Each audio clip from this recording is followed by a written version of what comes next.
Szóval sziasztok srácok, és itt vagyunk egy újabb videóban, és ebben a mai videóban tanácsokat adok nektek.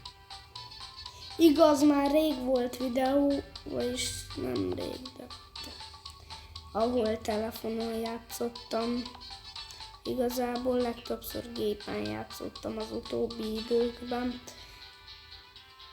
Szóval, ja, picit meguntam a telefont, hogy már nagyon sok évig eljutottam, meg minden, szóval azért játszottam gépen, de most újra visszatértem telefonra. Ja, és rendeljetek be, és a végrekordom 163. Jelenleg ott rontottam el, hogy a játék magától kihúzott a lézerbe. Igazából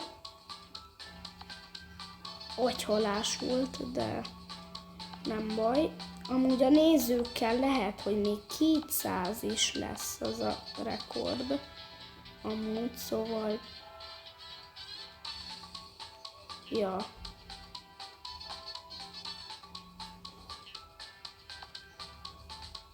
Szóval lehet, hogy még a nézők is próbbak nálam.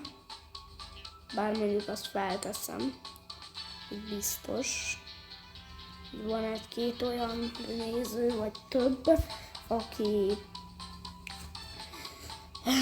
több a végrekordja. És jelöljetek be. Ugyanis, hogyha végrekordot akartok dönteni, mert lesz majd olyan is, hogy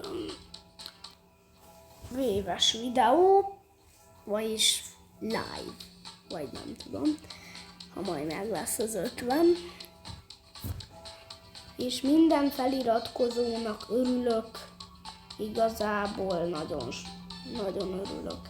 Igazából, ja, nagyon köszönöm, ha egyáltalán egy lájkot is dobtok nekem, meg jó a komment is, köszi, meg bármi, most értitek.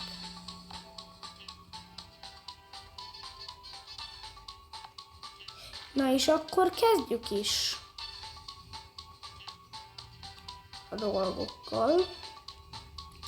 Az első az a hug lesz, hogy megfogod a gyereket, és így wow, így ide ki fogod cseszni a pályáról. Kijön bármelyikőjük is. Így megfogod. Jó, megfogod, és így. Látjátok? Kihegulod, és akkor ennyi lesz. Szóval sziasztok srácok, ennyi lett volna a mai videó.